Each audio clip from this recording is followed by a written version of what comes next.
இந்த நாள் இனிய நாள். குனிவதால் எழுத்துக்கள் உயரும், பணிவதால் வாழ்க்கை உயரும். ஆமாங்க, இன்னைக்கு எழுதும் பொழுது அந்த எழுதுகோள், அந்த மை எல்லாமே குனியுது. அதனுடைய டைரக்ஷனை நீங்க பாத்தீங்கன்னா, அப்படி குனிந்து எழுதுகிற ஒவ்வொரு எழுத்துக்களும் தான் இன்னைக்கு வாழ்க்கையில உயர்வான எழுத்துக்களாய், தலை நிமிர்கிற எழுத்துக்களாய் காணப்படுகிறது.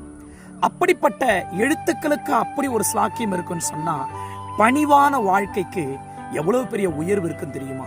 யாக்கோபு புத்தகம் 4:10 இப்படி சொல்லுகிறது, கர்த்தருக்கு முன்பாக தாழ்மைப்படுங்கள், அப்பொழுது அவர் உங்களை உயர்த்துவார்.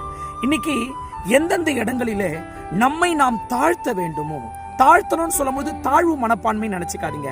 இன்ஃபீரியாரிட்டி காம்ப்ளெக்ஸ் சொல்லுவாங்க. ஐயோ என்னால முடியாது, எனக்கு வராது. அது வேறு, தாழ்மை வேறு. தாழ்மை என்றால் என்ன அர்த்தம்? எல்லா திறமைகளும் அல்லது எல்லா தகுதிகளும் அல்லது எல்லா உயர்வு வந்தாலும் நமக்கு ஒரு பணிவு இருக்க வேண்டும், தாழ்மை இருக்க வேண்டும். ஆகவே இன்றைக்கும் அந்த பணிவையும் தாழ்மையும் தரித்துக் கொள்ளுங்கள். நிச்சயம் உங்களை தேடி உயர்வு வரும்.